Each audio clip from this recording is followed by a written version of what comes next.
నమస్తే BCN news కి స్వాగతం. నా పేరు నీలిమ. ముందుగా ముఖ్యాంశాలు. విశాఖ స్టీల్ ప్లాంట్ పై కేంద్ర ఉక్కు శాఖ మంత్రి కుమారస్వామి సమీక్ష. ప్లాంట్ స్థితిగతులను ప్రధానికి వివరిస్తామని స్పష్టం.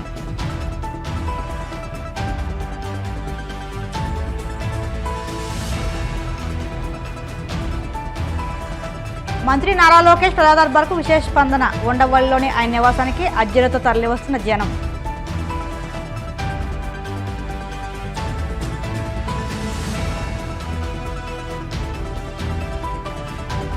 స్టీల్ ప్లాంట్ పై తప్పుడు వార్తలను ఖండించిన ఎమ్మెల్యే గణబాబు. నిరాధారమైన కథనాలు రాస్తున్నారంటూ ఆవేదన.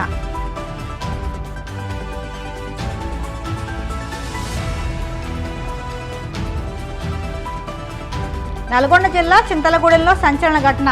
ఓ యువతి మృతికి కారణమైన 2 యువకులు. ఢిల్లీ నుంచి కేంద్ర ఉక్కు శాఖ మంత్రి కుమారస్వామి ప్రత్యేక విమానంలో విశాఖకు చేరుకుని స్టీల్ ప్లాంట్ పని తీరు, ఆర్థిక పరిస్థితులపై సమీక్ష చేపట్టారు. ఢిల్లీ నుంచి ప్రత్యేక విమానంలో బయలుదేరిన ఆయనకు విశాఖ విమానాశ్రయం బీజేపీ నాయకులు, కార్యకర్తలు ఘనస్వాగతం పలికారు. అనంతరం ఉక్కు శాఖ కేంద్ర సహాయ మంత్రి శ్రీనివాస్ వర్మతో కలిసి ఆయన రోడ్డు మార్గాన స్టీల్ ప్లాంట్కి వెళ్లారు. స్టీల్ ప్లాంట్ను కేంద్ర సహాయ మంత్రి శ్రీనివాస్ వర్మతో కలిసి పరిశీలించిన అనంతరం ప్రైవేటీకరణ అంశాన్ని తోసిపుచ్చారు. పరిశ్రమ పునరుద్ధరణ నిమిత్తం ప్రధానికి నివేదిక అందజేస్తామని, ఈ ప్లాంట్ దేశ ఆర్థికాభివృద్ధికి సహాయపడుతుందని అన్నారు. ప్లాంట్ అధ్యయనానికి విశాఖ వచ్చానని, ఇక్కడ పరిస్థితిని ప్రధానికి నివేదిస్తానని అన్నారు. కార్మిక కుటుంబాలు జీవనోపాధి కోసం ఎంతో మంది ఈ ప్లాంట్ పైనే ఆధారపడి ఉన్నారని, ఇలాంటి ప్లాంట్ను పరిరక్షించడం తమ బాధ్యత అని అన్నారు. ప్రధాని ఆశీస్సులు, సాయంతో ఈ ప్లాంట్ 100% సామర్థ్యంతో ఉక్కును ఉత్పత్తి చేస్తుందని అన్నారు. ఈ కార్యక్రమంలో టీడీపీ రాష్ట్ర అధ్యక్షులు పల్లా శ్రీనివాస్ యాదవ్, ఎంపీ భరత్, రాజ్యసభ సభ్యుడు GVL Narasimharao, BJP MLA Vishnukumar Raju, BJP నాయకులు పాల్గొన్నారు. There is no question of privatization because before I announce, Prime Minister's permission is required. I have to convince him. What are all the issues pertaining to the RINL issue? We threadbare discussion we had. I am preparing a note to get the confidence of the Prime Minister and how to revive this RINL. For that we are working. మంత్రి గారు, steel మంత్రి గారు అయినటువంటి HD Kumaraswamy గారు, అలాగే సహాయ మంత్రి అయినటువంటి శ్రీనివాస్ వర్మ గారు, స్థానికంగా ఉన్నటువంటి ఎంపీలు భరత్ గారు, జీవీఎల్ గారు, విష్ణుకుమార్ రాజు గారు, ఇండిపెండెంట్ డైరెక్టర్ స్టీల్ విశ్వనాథ్ రాజు గారు, వీళ్ళందరూ కూడా పాల్గొనడం జరిగిందండి. ముఖ్యంగా గాజువాక ప్రజల నుంచి, అలాగే స్టీల్ ప్లాంట్ ప్రజల కార్మికుల నుంచి, నిర్వాసితుల నుంచి వారందరికీ కూడా ప్రత్యేకంగా నేను స్టీల్ మంత్రి గారికి, సహాయ మంత్రి గారికి ధన్యవాదాలు తెలియజేస్తున్నాను. ఎందుకంటే ఆయన చాలా ఓపిక్గా విన్నారు. మొన్న బీజేపీ ఎంపీస్, తెలుగుదేశం ఎంపీస్ అందరూ కూడా కలిపి వారికి ఒక లెటర్ ఇవ్వడం, ఆయన 2 వారాల్లోనే ఇక్కడికి వస్తానని చెప్పడం, 2 వారాలుగా ముందే 14 రోజులకి ఇక్కడికి వచ్చి ప్లాంట్ అంతా చూసి, ప్లాంట్ చూసిన తర్వాత ఆయన చాలా ఇంప్రెస్ అయ్యారు. అదే కాకుండా చాలా ఓపిక్గా మేము చెప్పింది విన్నారు, రాజకీయ నాయకులుగా, అలాగే కార్మికులు చెప్పినటువంటి విన్నారు, నిర్వాసితులు చెప్పినటువంటి విన్నారు, మేనేజ్మెంట్ చెప్పినటువంటి విన్నారు. తుదిగా ఆయన మనసులో ఉన్నటువంటి ఆలోచన ఇక్కడికి వచ్చి చెప్పడం జరిగింది. ఖచ్చితంగా ఈ ప్లాంట్ని మేము రివైవ్ చేస్తాం, కాపాడుతామని చెప్పేసి వారు చెప్పడం జరిగింది. అలాగే మా డిస్కషన్లో కూడా వారికి కొన్ని చెప్పాం. ఈ ప్లాంట్కి ఇప్పుడు బ్యాంకర్స్ అని లోన్ ఇవ్వట్లేదు. దానికి కారణం ఏంటంటే ఈ ల్యాండ్ అంతా గవర్నమెంట్ ఆఫ్ ఇండియాలో ఉంది కనుక నాన్ ఫైనాన్షియల్ కమిట్మెంట్, అంటే ఆర్థిక పరమైనటువంటి భారం లేకుండా ఉండాలి అనుకుంటే గవర్నమెంట్ మీద, ముందు ఇక్కడ ఉన్నటువంటి ప్లాంట్ ల్యాండ్ని, స్టీల్ ప్లాంట్ RINL పేరు మీద, గవర్నమెంట్ ఆఫ్ ఇండియా పేరు మీద ఉంది, ఇది RINL పేరు మీద చేయండి, లేదంటే దీనికి మైన్స్ కేటాయించండి, ఇంకా అది కూడా సాధ్యపడిపోతే సేల్లో మర్చేయండి. ఒకవేళ సేల్ మర్చలు కూడా లేకపోతే మీరు వెట్ లీజింగ్ అని, అంటే ఉన్న పలంగా సేల్ వచ్చి మేనేజ్మెంట్ కంట్రోల్ తీసుకొని, ఎందుకంటే వాళ్ళకి ఆర్థికంగా చాలా స్ట్రాంగ్ ఉంది కనుక వెంటనే దీన్ని రన్ చేయండి అని చెప్పి ఇలాగ వివిధ రకాలుగా ఆప్షన్స్. మంత్రి నారా లోకేష్ చేపట్టిన ప్రజా దర్బార్ కార్యక్రమానికి విశేష స్పందన లభిస్తుంది. రాష్ట్ర వ్యాప్తంగా ఉండవల్లిలోని ఆయన నివాసానికి తరలివస్తున్న జనం తమ సమస్యలను ఏకరవు పెడుతున్నారు. సమస్యల పరిష్కారానికి ప్రత్యేక యంత్రాంగాన్ని లోకేష్ ఏర్పాటు చేశారు.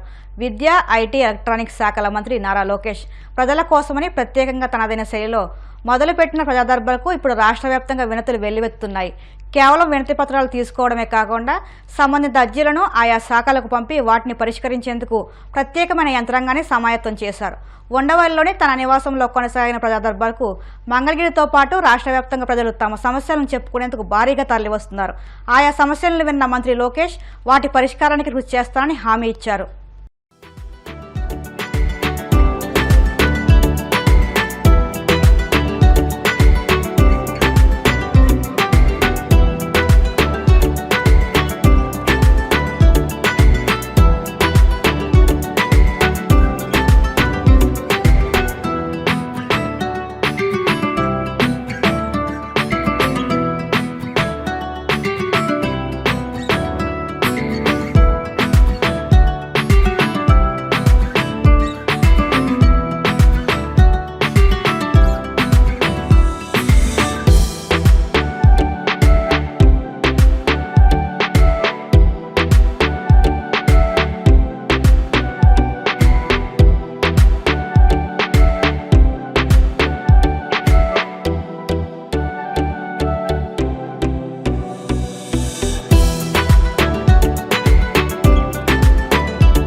డాక్టర్ బిఆర్ అంబేద్కర్ కోనసీమ జిల్లా రామచంద్రపురం విఎస్ఎం ఇంజనీరింగ్ కళాశాలలో కాకినాడ వికాస ఆధ్వర్యంలో నిరుద్యోగ యువతీ యువకుల కోసం ఈ నెల 20వ తేదీన మెగా జాబ్ మేళా నిర్వహిస్తున్నట్టు రాష్ట్ర కార్మిక శాఖ మంత్రి వాసంశెట్టి సుభాష్ తెలియజేశారు. ఈ మేరకు విజయవాడలోని వికాస్ జాబ్ మేళా పోస్టర్ను మంత్రి సుభాష్ విడుదల చేశారు.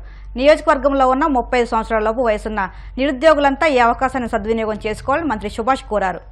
అనకాపల్లి జిల్లా నక్కపల్లి ప్రభుత్వ ఆసుపత్రిలో ఇంజెక్షన్లు వికటించి రోగులు ఆసుపత్రికి గురయ్యారు. రాత్రి ఆసుపత్రిలో చికిత్స పొందుతున్న రోగులకు ఇంజెక్షన్లు వేశారు. ఏమైందో తెలియదు, ఉన్నట్టుండి ఇంజెక్షన్లు తీసుకున్న వారికి ఊపిరి అందక తీవ్ర ఇబ్బందులు పడ్డారు. పరిస్థితిని గమనించిన వైద్యులు వైద్యం అందించిన ఫలితం లేకపోవడంతో పోలీసులకు సమాచారం ఇచ్చారు. విషయం తెలుసుకున్న హోంమంత్రి అనిత కలెక్టర్తో మాట్లాడి హోటాహుటిన అంబులెన్స్లు పంపించారు. మెరుగైన చికిత్స కోసం బాధితులందరినీ అనకాపల్లి ప్రాంతీయ ఆసుపత్రికి తరలించారు. 18 మంది రోగులు ఆసుపత్రికి గురికాగా వీరిలో 5 చిన్నారులు ఉన్నారు. ఒకరి పరిస్థితి విషమంగా ఉన్నట్లు సమాచారం. రాత్రి 12 గంటల సమయంలో మాకు ఇన్ఫర్మేషన్ వచ్చింది. నక్కపల్లి సిహెచ్సిలోని ఇంజెక్షన్ ఏదో వికటించి చాలామంది పిల్లలకి రియాక్షన్స్ వచ్చాయి అనేసి తెలిసింది. మేము పీడియాట్రిక్ వార్డెన్స్కి రెడీగా ఉంచుకున్నాము. కానీ వచ్చిన కేసులో 10 నిమిషాల్లో అక్కడ నుండి వచ్చేసాయి. మాకు అన్ని 23 కేసులు వచ్చాయి టోటల్గాను. అందులో పిల్లలు 4 ఉన్నారు, మిగతా వాళ్ళందరూ అడల్ట్సే. అందరికీ జ్వరము, వణుకు రావడం, డ్రైగస్ రావడం జరిగింది. దానికి సంబంధించి ట్రీట్మెంట్ అంతా ఇచ్చాము. అందరూ మార్నింగ్ కల్లా రికవర్ అయిపోయారు, బాగా అయిపోయారు. ఒక కేసు మాత్రం సింహాద్రి పేషెంట్ మాత్రం కొంచెం క్రిటికల్ అయ్యారు కేసు. ఆ కేసు దానికి సంబంధించి ట్రీట్మెంట్ ఇచ్చి కేజెస్ వైజ్గా పంపించాము. ఇప్పుడు ఫోన్ చేసి కనుక్కున్నాం, ఆ పేషెంట్ కూడా నార్మల్గానే ఉన్నారు. అతను కూడా అవుట్ ఆఫ్ డేంజర్ అయ్యారు, అతను నార్మల్గా ఉన్నారు. యాంటీబయాటిక్ ఫీవర్ అని ఇచ్చుంటారు. రోజా పేషెంట్లో రాసింది సిస్టర్స్ ఇచ్చుంటారు. ఇంజెక్షన్ కాకపోతే పేరున్న బాటిల్స్ వేరే అండి. అక్కడ ఏమైందో మనకు తెలియదు. దానివల్ల వచ్చింటుంది రియాక్షన్. ఎక్స్పైరీ డేట్ కూడా ఉంది, 26 వరకు ఉంది. చెప్పండి. ఇంజక్షన్ ఇచ్చేసి అరగంటలోనే స్టార్ట్ అయిపోయింది. ఆ అబ్బాయికి అవ్వలేదు, కరోనా మామూలు కాదండి. ఇక్కడికి వచ్చి తెల్లవారు అట్లా 3 గంటల అక్కడ ఇండిసిలు వేసారు. హాస్పిటల్లో గోలెట్టేసారు. జ్వరం నిలిపిస్తున్నారన్నమాట. నిన్న 3 గంటలు జాయిన్ చేశారు. ఉన్నాం ఎల్లగా ఇండిసిలు వేసేది బాగుంది. రాత్రి 9:30, 10 అయిపోతారు. ఆ టైంలో వేసేది ఇండిసిలు. సరే అరగంటలో ఇలా సేపు అలా రాసుకుని వరుసటి మోసేసాను. కొడుకొట్టు పెద్దోళ్ళు అసలే పడిపోయారు. స్టీల్ ప్లాంట్పై తప్పుడు వార్తలు రాయడంపై విశాఖ పశ్చిమ నియోజకవర్గ ఎమ్మెల్యే గణబాబు మండిపడ్డారు. ఈ సందర్భంగా గోపాలపట్నంలో తన కార్యాలయంలో మీడియాతో మాట్లాడుతూ ఒక ఆంగ్ల పత్రికలో నిరాధారమైన కథనం రావడంతో వైజాగ్ బ్రాండ్ ఇమేజ్ దెబ్బతింటుందని, అలాంటి తప్పుడు కథనాలు రాయడం సరికాదని దుయ్యబట్టారు. మొన్నటి వరకు జగన్మోహన్ రెడ్డి కంపెనీలో పనిచేసిన దిలీప్ రెడ్డి అనే వ్యక్తే ఇలాంటి కథనాలు రాయిస్తున్నారని తీవ్రంగా మండిపడ్డారు. చంద్రబాబు విశాఖ వస్తున్నా ఇలాంటి నిరాధారమైన తప్పుడు కథనాలు ప్రచురించడం సరికాదని గణబాబు ఫైర్ అయ్యారు. ఓ ప్రముఖమైన ఆంగ్ల పత్రిక సాక్షి పేపర్ మాదిరిగా దిగజారిపోయిందంటూ ఎద్దేవా చేశారు. On Visakha steel plant privatisation అని చెప్పి ఒక వార్తని డెక్కన్ క్రానికల్లో రావడం, ఇప్పుడు డెక్కన్ క్రానికల్ కూడా నీలి మీడియా పక్షాన చేరిపోయింది. ఇప్పటి వరకు సాక్షి, ఎన్టీవీ, TV9 ఒక స్టాండ్ తీసుకొని ఏ రకంగా తెలుగుదేశం పార్టీని, ప్రభుత్వాన్ని బద్నాం చేస్తూ ఉన్నారు. అదేవిధంగా ఈరోజు డెక్కన్ క్రానికల్ కూడా హక్కును చేరటం, ఇది ఒక తోక పత్రికలా తయారైంది. ఒకవైపు నగరానికి సంబంధించిన ఒక ప్రధానమైనటువంటి ఇండస్ట్రీ స్టీల్ ప్లాంట్, అనేక ఉద్యమాలు చేసి సాధించుకున్నటువంటి ప్లాంట్, అందరి మనోభావాలతో కూడుకున్నటువంటి ఆ ప్లాంట్ విషయంలో ఇలాంటి దుష్ప్రచారాలు ఇలాంటి సమయంలో తీసుకోవటం అనేటువంటిది బాధాకరం. మొన్నటి వరకు కూడా జగన్ రెడ్డి కంపెనీలో ఉద్యోగిగా పనిచేసినటువంటి వంశీ ఇప్పుడు డెక్కన్ క్రానికల్లో చేరటం వల్ల పట్నాయక్ పేరుతో ఒక వార్త రావడం జరిగింది డెక్కన్ క్రానికల్లో. వారిని అడ్డం పెట్టుకొని ఈ వార్తని ప్రచురించినట్టుగా మనకి స్పష్టంగా కనబడతాం. అందుకని దీన్ని న్యాయపరంగా కూడా ప్రభుత్వ పరంగా దీనిపైన డెక్కన్ క్రానికల్పై న్యాయ పోరాటం కూడా చేయడం జరుగుతుంది. ఇప్పటికే రాష్ట్ర ప్రజలతో పాటు విశాఖ ప్రజలు కూడా వైసీపీని చీకొట్టడం మీ అందరికీ తెలిసిందే. అత్యధిక స్థాయిలో గత ప్రభుత్వం ఆ పార్టీని ఏ రకంగా పక్కన పెట్టారో తెలుసు. ఇప్పటికీ కూడా పద్ధతి మార్చుకోకుండా ఇలాంటి ప్రచారం లేని వార్తలను, ఒక దుష్ప్రచారాన్ని తీసుకొని వచ్చి స్టీల్ ప్లాంట్ భూములతో రియల్ ఎస్టేట్ వ్యాపారం చేద్దాం అనుకున్నటువంటి జగన్ రెడ్డి గారు ఇలాంటి వార్తను తీసుకొని వచ్చి మరలా 5 ఏళ్ల కాలంలో ఆయన ఏ రకంగా వ్యవహరించారనేది చూసాం. అందుకనే అత్యధిక మెజారిటీలు ఈరోజు స్టీల్ ప్లాంట్కి సంబంధించి గత ప్రభుత్వం ఒక బాధ్యత ఉన్నటువంటి ప్రభుత్వంలో ఉండేటువంటి జగన్ రెడ్డి గారు ప్లాంట్ విషయంలో ఏ రకంగా వ్యవహరించారనే దాన్ని ప్రజా తీర్పు కూడా ఎన్నికల్లో చూసాం. అయినా ఇప్పటికీ కూడా ఆ పద్ధతి మార్చుకోకుండా ఇలాంటి సమయంలో అంటే ఒక రేపు స్టీల్ ప్లాంట్ మినిస్టర్ వస్తున్నారు, ముఖ్యమంత్రి చంద్రబాబు నాయుడు గారు విశాఖపట్నం వస్తున్నారు కాబట్టి ఇప్పుడు ఇలాంటి వార్తని డెక్కన్ క్రానికల్ని మళ్ళా తెరపైకి తీసుకొచ్చి వాటిపైన వార్తని రాయించేటువంటి ప్రయత్నం ఈరోజు జరిగింది. దీన్ని తీవ్రంగా ఖండిస్తున్నాం. ఈ వార్తలో ఏమాత్రం నిజాలు లేవు. ప్రభుత్వ పక్షాన అనేక అంశాలు ఈ రాష్ట్రానికి సంబంధించి కేంద్రంతో ముడిపడిన ప్రతి అంశం కూడా ఈరోజు ఎన్డీఏ భాగస్వామిగా ఉన్నటువంటి ప్రభుత్వంగా పార్టీగా